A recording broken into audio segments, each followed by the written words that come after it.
دیکھ بھی لیا، سن بھی لیا، کھا بھی لیا۔ پھر اس کے بعد اس نے کاریگری کی کہ اس نے دانت ایسے بنائے کہ جو لقمہ ڈالے گا وہ چبائے، اس کو گرائنڈ کرے گا، متعینہ مقدار میں اس کو بنائے گا، جب وہ اندر جانے کے لائق ہوگا تو خود بخود نگلنے کے لیے اللہ نے ہمارے منہ میں سلیوا اور تھوک ایسا عطا فرمایا کہ اس چکناہٹ کی وجہ سے وہ نوالا اندر جاتا ہے بغیر کسی ڈسٹربنس کے۔ 2 نالیاں ہیں، حالانکہ سانس کی نالی میں بعض خود ذرا سا پانی کا قطرہ پھنس جائے تو انسان تلملا جاتا ہے، ٹھسکا لگتا ہے، سانس رک جاتی ہے۔ ان 2 نالیوں کے بیچ میں سے بہترین انداز سے اتار کر معدے تک اس کا پہنچانا، یہ بھی بہت بڑا کمال ہے۔ صحیح وقت پر سانس کی نالی کا بند ہونا اور نوالے کا نیچے اترنا، پھر جیسا ہی نوالا نیچے اتر جائے سانس کی نالی کا پھر کھل جانا۔ نوالا لیتے وقت میں سانس اٹکی تھی، کھانے کے بعد ہی چائی بولے تو ہر کھانے کے بعد میں ایک اٹھانا پڑتا اپنے کو جنازہ۔ سانس روک کے کتنا کھائیں گے؟ اللہ کی عجیب و غریب کاریگری، کیسی بہترین سماعتیں اللہ نے عطا فرمائی، کیسی بہترین بصارتیں اللہ نے عطا فرمائی۔ ایسا بہترین کاریگر، خود وہ اپنے بارے میں کہتے ہیں کہ اللہ خالق کل شیء، ہر چیز کو بنانے والے اللہ۔ لیکن سب سے بہترین کسی کو اگر بنایا ہے تو وہ خود کہتے ہیں لقد خلقنا الانسان فی احسن تقویم، اپنے سانچے میں، اپنے ڈھانچے میں خوبصورت، سب سے خوبصورت اگر کسی کو بنایا ہے اللہ نے تو وہ انسان کو بنایا ہے۔ حضرت امام اعظم ابو حنیفہ کے دور میں ایک بادشاہ نے جوش جوش میں اپنی بیوی سے اظہار محبت کے طور پر یہ کہہ دیا کہ اگر چاند سے تو خوبصورت نہیں ہے تو تجھ کو 3 طلاق ہے۔ کیا بولو؟ اگر تو چاند سے خوبصورت نہیں تو تجھے 3 طلاق۔ اب جوش جوش میں بول تو دیا، لیکن مسئلہ آ گیا شریعت کا، مسئلہ آ گیا دین کا۔ حضرت آئے، مسئلہ آ گیا دین کا۔ جب دین کا، شریعت کا مسئلہ آ گیا تو پہلے کے بادشاہ بھی جو ہے نا اللہ رسول کو جان دینے کو ڈرتے تھے۔ اب تو جو ہے نا 500 طلاقاں دے دے کے بھی ساتھ ہی رہ رہے اللہ کے فضل سے۔ بیوی بول رہی میں قبول ہی نہیں کری، بول رہی انہیں گولی مارنے کے بعد قبول کرو نہ کرو مسئلہ ختم ہو جاتا۔ ارے میں نیت نہیں کرا تھا، میں نہیں مرتا ہوں بولے تو نہیں مرتا۔ نوجوانوں کے ساتھ سب کے لیے میسج ہے اس کے اندر کہ جو ہے نا دیوانے بن کے دل میں آئے سر کے باتیں نہیں کرنا، ایک بار بول دیے تو برخاست ہے مسئلہ۔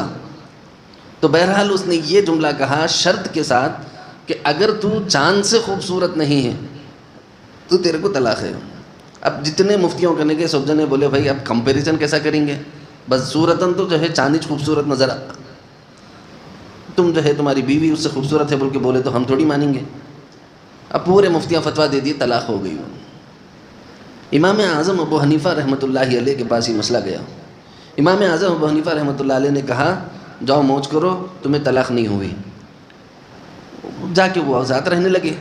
تو کسی نے دوسرے اس وقت کے بڑے مفتیان اکرام کے پاس بات پہنچائی کہ بھئی ایسا ایسا مسئلہ آیا، ایسا فتویٰ آیا۔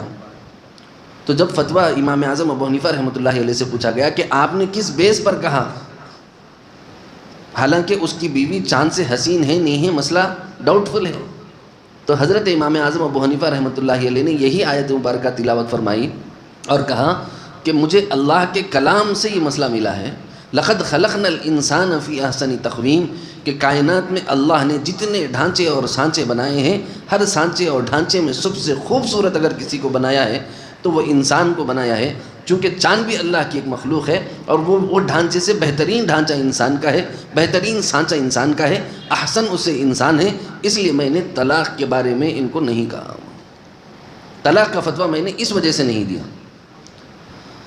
تو انسان سب سے خوبصورت اللہ کی تخلیق، سب سے بہترین اللہ کی تخلیق، ایسا نظام، ایسی بہترین کاریگری، ناک ایک مخصوص پیمانے پر آ کر کے رک جاتی ہے۔ ذرا اس کو الٹا کر کے سوچو کہ اگر ہماری ناک بھی سونٹ کی طرح، ہاتھی کی طرح لمبی ہونے لگتی ہے، ہماری کیا حالت ہو جاتی ہے۔ ہر چیز ایک عجیب و غریب سسٹم سے بنایا گیا۔ آنکھیں ایک پیرائے میں آ کر کے رک جاتی ہیں۔ بھائی جسم جب اتنا بڑا ہو گیا اور آنکھیں بھی اگر اتنی بڑی ہو جائیں اور اس کے حلقے بھی اتنے بڑے بڑے ہو جائیں ہمارے جسم کے اتنے، تو بتاؤ جینا انسان کا کتنا مشکل ہو جاتا۔ کان ہمارے ایک مخصوص پیرائے میں آ کر کے رک جاتے ہیں۔ اگر ہاتھی کی طریقے سے کسی کے کان ہوں تو پھر مجھے بتاؤ کہ بیچارے کی حالت کیا کریں گے لوگ۔ ذرا اگر 2-4 انچ بڑے رہے کس کی تو بھی تو خرگوش بول کو ستاتے ہیں۔ میرے کو 2700 ہے مدرسے میں بچے، اس لیے بول رہا ہوں. کان اگر بڑے ہو جائیں، تھوڑے سے کان اگر کسی کے بڑے ہوں تو جو ہے کتنا بھدا معلوم ہوتا ہے. اللہ کی کیسی بہترین کاریگری ہے کہ مولا تعالیٰ نے ایک مخصوص پیرائے میں، مخصوص ذائچے میں، مخصوص انداز میں ایک لمٹ پر لا کر کے اس کو ختم فرما دیا کہ بس تو اتنا ہی بڑھے گا. عمر کان کی بھی 50 سال ہے، جسم کی بھی 50 سال ہے. جسم جو ہے 1.42 سے لے کر کے 7 فٹ تک 6 فٹ تک ہو گیا ہے، لیکن کان اپنے 4 انچ 3 انچ پر باقی ہے. کیسا نظام اللہ تعالیٰ کا ہے. ہمارے ہاتھ اگر ہمارے جسم کی قد و قامت کے ساتھ اتنے بڑے ہو جاتے کہ زمین پر لڑنے لگتے تو پھر مجھے بتاؤ ہم ہاتھ کہاں کٹاتے پھرتے. کتنے احسانات، سر کے بال سے لے کے پیر کے ناخن تک مولا تعالیٰ کے احسانات میں بندہ ڈوبا ہوا ہے. عجیب و غریب اللہ کے احسان. ایک ایک نعمت کروڑوں اربوں کھربوں روپے سے زیادہ قیمتی ہے. کسی کو آپ بلا کے پوچھو، اگر انہیں بولا میں غریب ہوں بولے تو ذرا اس کو بلا کے پوچھو صاحب یہ تمہاری ایک آنکھ ذرا خوبصورت دکھ رہی، 1 کروڑ دیتا ہوں دے ڈالو. بولو جی بادشاہ دیتے؟ 1 کروڑ کس کو بولے صاحب، کروڑوں کی دنیا ہے. 1 کروڑ دیتا ہوں آنکھ دے دے. تو ایک مثال بتا رہا ہوں میں، 2 کروڑ بولے تو بھی نہیں دیتے. اپن دیتے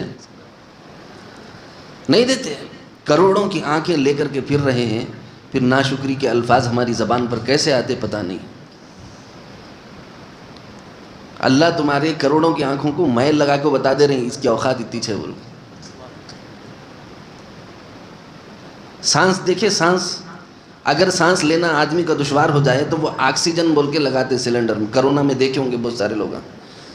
سانس کو جب خریدنا شروع کیا گیا تو 1 دن کی سانس کے واسطے کم از کم 18,000 روپے ڈیلی کے ہو رہے تھے لوگوں کو.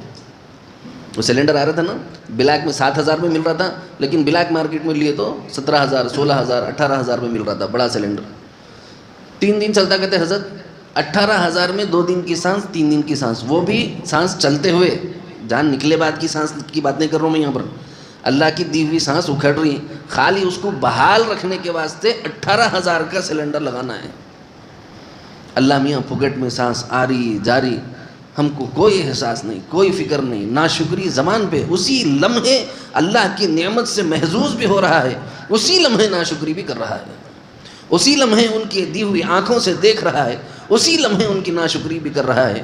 اسی لمحے ان کے دی ہوئے کانوں سے سن رہا ہے، اسی لمحے ان کی ناشکری بھی کر رہا ہے. اسی لمحے ان کی دی ہوئی زبان بھی استعمال کر رہا ہے، اسی لمحے ان کی ناشکری بھی کر رہا ہے. اسی لمحے ان کے دی ہوئے ہاتھ اور پاؤں کو استعمال کر رہا ہے، اسی لمحے پھر ان کے ساتھ ناشکری بھی کر رہا ہے. اسی لمحے ان کے دیے ہوئے دل کو دھڑکنے کے ذریعے سے اپنی زندگی اور حیات کی ٹائمنگ بڑھا رہا ہے، لیکن اسی لمحے پھر اس کے ساتھ ناشکری کر رہا ہے. اسی لمحے اس کے دیے ہوئے پھیپڑوں سے تجھے سانس آ رہی ہے، اسی لمحے تو پھر اس کی ناشکری کر رہا ہے. اس کے دیے ہوئے چمڑی سے کھال سے تو نے اپنا جسم لپیٹا ہوا ہے، اسی لمحے تو اس کے ناشکری کر رہا ہے. بتا تو صحیح اے انسان کہ تو کس قدر ناشکرا اور کس قدر کفران نعمت والا ہے کہ اللہ کی نعمتوں میں ڈوب کر اللہ سے کہتا ہے اللہ جی آپ نے مجھے دیا کیا ہے.